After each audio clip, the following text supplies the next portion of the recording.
This is the Johns Hopkins ACG tool. This tool has been in use for 25 years in many countries.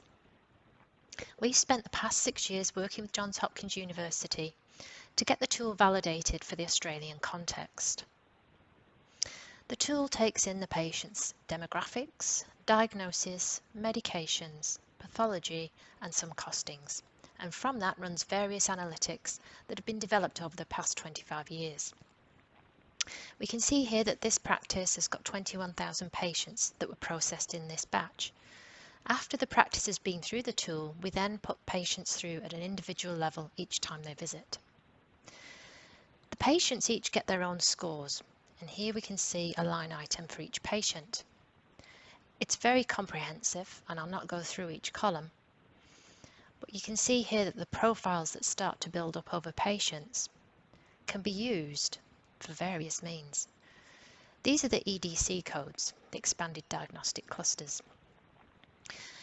The good thing about these is all the grouping has been done for us, so all those descriptions out of the GP system are batched up under categories. So SK is skin, PSY is psychological. So we can start now to see the profiles of patients and see where the similarities are. On an individual level, we can run a profile report on a patient. So this is interesting because it's a female who's 29, and we might not consider many females aged 29 to be chronic or highly complex. But we can see here that this patient has got 5 chronic conditions and that they're actually a complexity score of 4, the resource utilization band as it's known in America.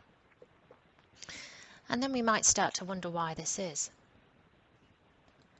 So if we come across to their conditions, asthma, gastrointestinal, and obviously some blood disorders going on for this patient.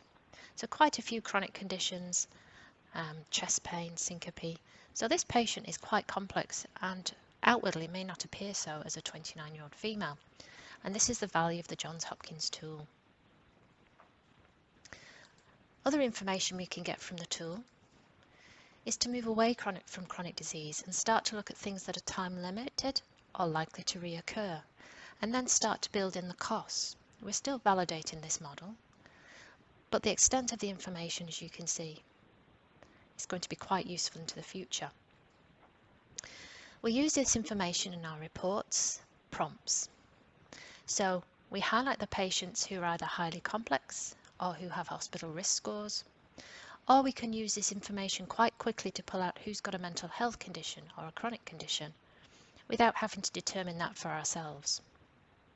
We can also do things in this tool such as looking for the resource distribution bands at the practice. This is a very quick way to just look at the practice to see the low bands to the high bands and the distribution of patients within that. And we use that in our reports as well.